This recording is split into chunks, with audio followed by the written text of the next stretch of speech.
Yeah, let me just start recording. And yeah, let's get kicked off. So first of all, welcome Johnny to the first soundboard. I guess for everyone who doesn't know you, why don't you give a brief introduction about who you are and what you do at E1? Hi, my name is Johnny. I'm the booker for E1. Cool. And so what for anyone that doesn't really know all the responsibilities that fall under you or as a booker, what all do you look after under your role then? So basically, I'm working with the in-house show. So I'm looking after the calendar. I work with external promoter, Mm. and then I'm send the request to all the agencies to kind of work on our lineups. Yeah. And how many shows at E1 are in-house compared to external as well? I would say 90% in-house, 10% external promoter. Okay, cool, cool. Um, and so tell me about your experience. Like, how long have you been in the industry? How did you get here? Was this your first job, or how did you get to where you are? So I moved to London 13 years ago and start as an intern in the Club Egg for one of Oh, their sub-providers. It used to be called Code Control. And then from that, I moved to a small bar called Russian Bar back in Dalston, back in 2010, to do one at the beginning, one Thursday a month, and then I passed to do two Thursday a month. So I started to run my own event pretty early. And then it was one experience after the other. I started to do more and more of my events until in 2012, I moved to a club that now is defunct called Rhythm Factory. So I was one of their sub promoter, was holding all the Sundays and mm, some Saturdays. In the meantime, I was still running some other parties around town, small club called East Village, and now changed name several times. Then we start to do small illegal warehouses, because back in semi-legal, let's say, yeah. where think. And after Rhythm Factory shuts down, I start a collaboration with a brand that was existing already, that was kind of doing the same numbers that I was doing, called Intel Records. It was a label. It was hosting party mainly in a venue that doesn't exist anymore called Crucifix Lane. Right. And then now around 500 people, he was doing around 500 people. So we're trying to move to bigger venues. So we did a couple of events, Fire in Boxon. Then from that, we moved to Electric Brixton. We did that for 1.5 years. Then he shut down the label and kind of take some time off. So we start from scratches. Start to work in small clubs as well. So I was doing like little things for a while. Then in 2015, I start to actually run as a manager and booker the venue that used to be called Russian Bar that become Shelter. Right. In the meantime, I'm still running parties with other partners of bigger size. And then in 2017, I worked for a Shoreditch platform that now doesn't exist Oh, yeah. anymore. It's part of the Group E1. And from there, 2018, I'm working from E1. Wow. So So it and was so, were you when you came to E1, you were working as a booker then, straight out? the beginning, yeah, I was running Shoreditch platform. So E1 was already existing, but called differently. It used to be called Studio Studio Spaces. spaces. Yeah, yeah, yeah. But they didn't have a license to open as a venue. So they have they were working on temporary events notice. Yeah. Then in 2017, they finally get the green light to open as a venue. So we hold the first event on New Year's Eve 2017 to 2018 with a 27-hour party with Maceo Plex, Ben Clock, Ame, I Manu. remember coming to that. Yeah, yeah. Yeah, that was a big one. And yeah, I start to do some of the bookings in house, but mainly I was working on the promotion of the club. Right. And so, but actually, so I mean, we'll get to that in a bit. But before you came to E1, when you're doing your own things, 2014, 2015, how were you promoting those sorts of nights? Was it mostly through social media, or was it mix of knowing people, or how did it come Yeah, through? the beginning was a mix. Was a lot of word of mouth because there Yeah. were strong European communities that were kind of like moving in big groups. Yeah. Then obviously, social media was already kind of the thing. And then, yeah, there was all sorts. There was a lot of flyers handing out in the street, Yeah. flyers sending out to similar party, poster. There was like, it was more like a different source rather than just rely on social media. On social media. Yeah. Got it. But I'm guessing now, like 90% would probably be social media, or if not 100%, right? For Yeah, especially of for course. E1. Yeah, back in those days, there were even like the name that now doesn't mean anything. There was the promoter. There was that one that was kind of like bringing 80 to 100 people on the guest list, and then you were working out a deal with them to pay them like Set some amount. sort of percentage of the tickets that you sold. Right. Yeah. So yeah, like city changed quite a lot since 2010 when I moved, when I started to organize events. But yeah, I'm still I think the best in Europe for events, probably the best in Yeah. the world. Awesome. And I think something that everyone would like to know also is, so now when you're at E1, what does the process look like for you? So let's say you want to book an event, let's say in August, right? As an example. How would that process work for you? How would you collaborate with the managers, with agents, for everything to book a night for E1? How would that, like, what is the process, step-by-step process? If the the process works, then we always kind of work from top to bottom. So you always kind of like secure the headliner, and then once you find an artist that you think will kind of create the tone of the night, you work on the lineup around it. Right. So obviously, every agent has 2 or 3 top dogs that you're trying to get. Yeah. And obviously, the competition in London is very intense. Yeah. There's a lot of big clubs. There is a lot of promoters. So when it's kind of your turn to get an artist that you've been following for a while, trying to work on the calendar, and they work for both parts, and then you discuss with agents what kind of like sort of vibe and lineup they would like to see these artists playing in your club. Yeah. And from there, and then from that you start to request for the rest of the artists.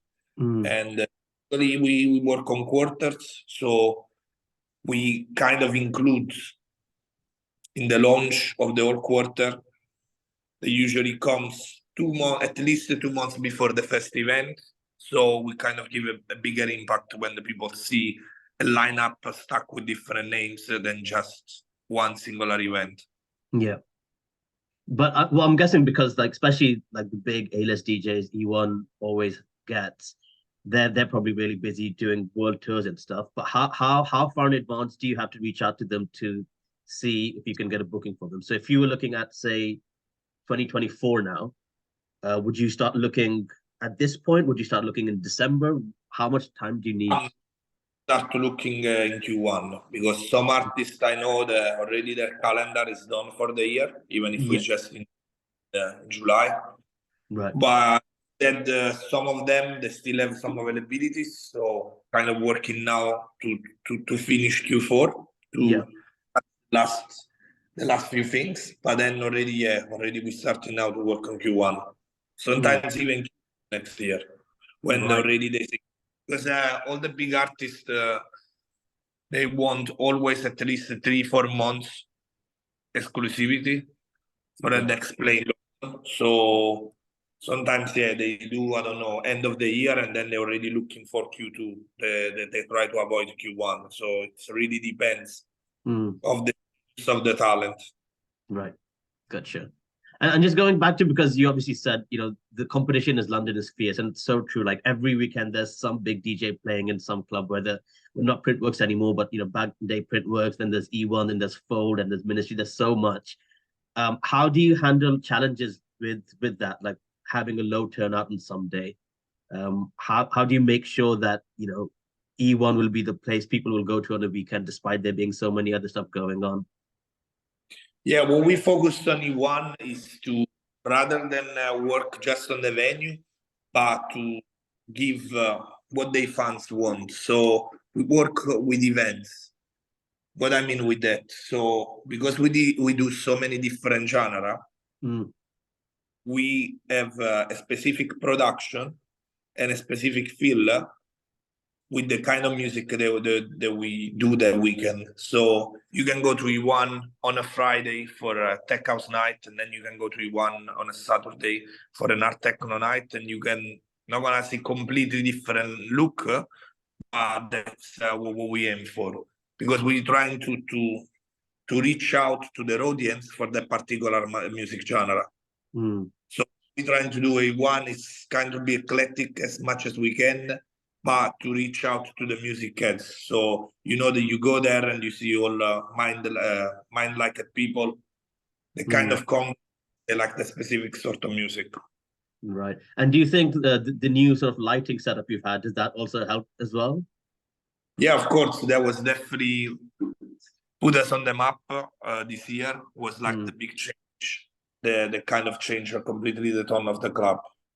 And we're very proud of their work, very proud of the team. They put a lot of effort to kind of create new and interesting contents every weekend. So yeah, like we aiming to continue with the refurbishment towards the rest of the venue. So at the summer, yeah, we're gonna do something new for the black studio and the white studio as well. It will become like our third room completely. Awesome. Yeah, great. And so for people who don't know or who haven't yet been yet, tell us about this new lighting system and the new rig that you guys recently installed. It was this year, wasn't it? Yeah, we was in February for Sasha. That was the first event. So we work with a company in the US that set up all this new technology of screens. So at the back, we have a huge one behind the DJ booth, and then we cover the whole ceiling. Awesome. And then we set up this new beams lighting system that covers all the venue. Okay, awesome. Yeah, I've not been yet. I really should come down. Yeah. But yeah, I've seen the videos and it looks really, really good. It looks like a massive, massive upgrade, definitely. And then it's based on that, based on since how long you've been at E1, what's it been like, in your opinion, what's been the most successful night that you've had? Is there any specific one that really stands out? Definitely the crazy one of this year was when Swedish House Mafia organized this sort of give back to fans small gig was all in our warehouse. They contacted us a few months ago, then wanted to do this thing for the fans, going back to the roots, because it was the same weekend that they were headlining Creamfields South. So obviously moving from 1,000 cap room in a sweaty warehouse in Southeast London to go to, to huge festival, 45,000-50,000 people. So that was special. That was something different. Yeah, I can imagine. Awesome. And I guess just based on that, I mean, you've obviously had a lot of experience. You started your own stuff and then you eventually got into where you are right now. But I guess there's a lot of people right now in London and obviously in all these other countries who are also trying to start their own events and, go down that promoter route. But for anyone who's trying to start up their own events right now, like what advice can you give them? Because, like you mentioned, the game's changed a bit. Back in your day, it was word of mouth. It was, going, handing out flyers. It's changed a lot. And there's been so much more things happening in London as well now. Every other week there is some illegal rave or there's some party somewhere. So for someone who's looking to start their own events, based on your experience, like what advice would you give them? I think the passion should be your guide anyway. So don't look for the ego for creating something just to prove it. Yeah. But just to be driven by the love of music. Start with the very small events where you invite just where you play yourself, you're a DJ, or if you invite just your friends that play in the community. Organize for your small little community and then grow up from there. Yeah, definitely. I think, and yeah, I mean, a lot of my friends, I think even Samantha Togney, who does Boudica, she did the same thing, where I think a lot of people start off doing smaller events, and as they start getting recognition from the community, they then sort of get recognized by some of the bigger people out there, and then they can start doing it at the bigger clubs. Yeah, definitely. Because even things change, I think this is always the right path. Start small, and then grow up slowly, and see what happens. Yeah, definitely. And earlier you mentioned, just based on how you sort of do specific nights, or you try to create those events. I guess over the years, tell me about, what are some of the partnerships you've either formed with specific brands or sponsors for E1? Has that been something you guys have done?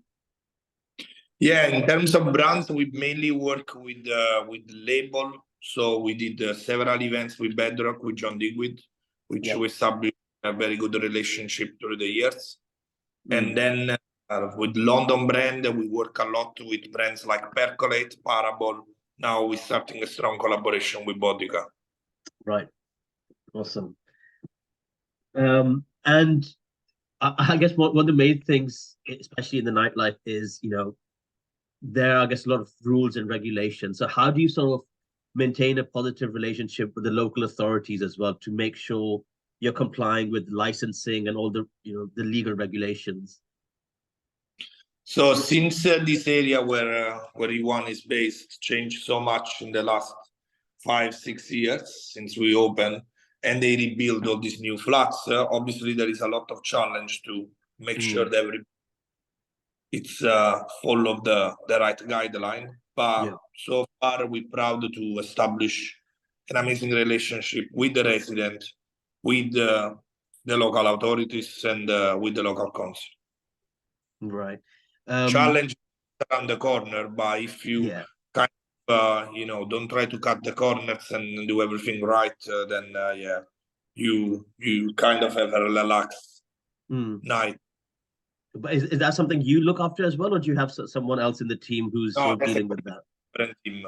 But I'm here almost every weekend, so we kind of like work together to see when there is something that is not right, or when we see like some danger, to kind of make sure the security party. We have a welfare team, we have medics, we all work together to kind of make sure that everybody has the best experience. Actually, speaking of that, then is it in terms of like the security and the medics team, do you sort of, again, I wouldn't say in-house, but do you have a set sort of other company that you go to always get the same sort of team, or does it change? It's the same team working every weekend. Oh, right. Okay, perfect. That's actually quite good. So you've got that consistency. Excellent. All right. So the next few things I guess I want to ask is more about them, because we've talked about, sort of the big players and the up and the A-listers, but I think what everyone also wants to know about is sort of, the up and coming DJs, the people who are almost at that big level. So I guess, do you have a process where you are sort of discovering up and coming artists in London or in the UK for the venue? Yeah, of course, because obviously we work with 3 rooms, so we always try as much opportunities to local talent. Yeah. And you guys have a process to like finding those emerging artists? Yeah, usually it's I'm like kind of like check who's playing in the new cool party and see what they do. But yeah, like the majority is like I have a lot of friends into music, so it's a lot of word of mouth. Sure. But is there anything specific you're looking for? So because I know a lot, like there's a lot, and I guess every promoter has a different view, but some will be like, some will want to look at your Instagram following, some will want to look at, do you produce music? Is there anything specific that you guys look at? It's usually I prefer when they're producer as well, because they kind of like have the different line of the process, and they look that it's not just the DJ, but they kind of work on the studio as well, and they have their own imprint of what kind of music they do. Yeah. And I guess over the years, how I mean, how often is the black room booked? Is that always also booked at the same night as the main warehouse, or is it sometimes closed? What's that sort of split like? It depends. Sometimes ourselves or the promoter work with all the three rooms, or we can have three different events on the same night, which means because we have two different entrances, we kind Yeah. of like cut the venue in three parts. So Mm. there is three they're not connected to each other, where the security will check the wristband at the entrance, and they kind of have their own file. Yeah. Okay, that makes sense. So we give a lot of opportunities to young promoters as well to kind of start to do their own small events in the White Studio. Yeah, yeah. Okay. Yeah. I guess the other question there is, what are you looking for in those new promoters then? Again, are you looking at past events and turnout, or are you looking if looking at the pitch decks that they've sent you? What do you look for in promoters who come up to you and say, "Hey, I want to do something at Just E1"? the music style, the artwork, how committed they are to create something good. And yeah, if they have the driven force to grow up and create something nice, it's Mm. not just bring a part to make a little bit of money. Yeah, that makes sense. And I mean, do you have any examples? Because I know you mentioned Parable, and I know that their Parable's quite sort of blown up as well, quite a bit in the last couple of years. Yeah, there is a promoter called Nexum. He did a few parties in the White Studio. That is performing very well. Mm. Okay, that's all. I'm not good at that, but have a look out. And then finally, I guess what everyone wants to know is, what makes E1 so successful? Like, if you take out, if you take out the booking side and keep that to the side, aside from that, what makes E1 so successful in your opinion? As I said, like what we're looking for is not to create a venue that kind of work himself, but we are a space that really tailor a nice event. Yeah. They will like kind of reach out to all the communities in London. That's Mm. why we collaborate with so many different promoters that are on top of their game for their genre, on their style. Yeah. And we try to be successful as well, like they do in our own in-house event. So when we do our own in-house event, we tailor enough for the right audience. So when we book minimal artists, we try to use that kind of language to reach out to the people, because we want to create an amazing experience for all the people that like those artists. It's not just the kind of like reach out to everybody out there, and kind of not create the right vibe or have the same vibe for different style. We want that the artists that like that kind of music, they can see that they can perform E1 and have something special. It's not the same thing ever for any other artist. Gotcha. And how big is your team at E1 then? So including everyone, how big is the overall team that everyone sort of works in? The office and overall in production, over 100 people. Oh wow, 100 people. What does the production side include as well? It's all from the bar manager, supervisor, bartender, cleaner, Okay. to toilet attendant. There's so many positions. Yeah. Security, medics, welfare, street team, people that set up the venue, people that pack down, Right. light Yeah. engineer, sound engineer, so many. Yeah. Big Excellent. operation. Yeah. None of that can imagine that. Yeah, makes sense. Well, I know we're nearly at the end of our time now, but so tell me, we're more than halfway through 2023 now. What are some of the up and coming events for the rest of the year that you're really looking forward to? So we have an amazing one on the 25th of August with the return of Moody Man that didn't come to E1 since 2018. So we are looking forward to that. And then we're ready to launch our Q4 with a lot of nice surprises, a lot of returns, Clan Class, Riot Model, a lot of some of our good friend Rodad, and another nice returners we're gonna have with Molgrab. Awesome. Well, we're looking forward to it. Brilliant. Anything else from your side that you'd like to, shout out to, give a tip to because there's a lot of up and coming DJs, promoters, artists who are going to be watching this. Is there any It's only one last thing words to of say. wisdom? Sorry? Sorry. It's only one thing to say is keep doing it for the love of music. All the Yeah. rest is not. No, yeah, definitely. I think that's what everyone should be looking at, and I guess the rest of it will follow after that. Perfect. All right. Thank you very much, Yeah. Johnny, and I'm gonna Good day. take it off now. All right.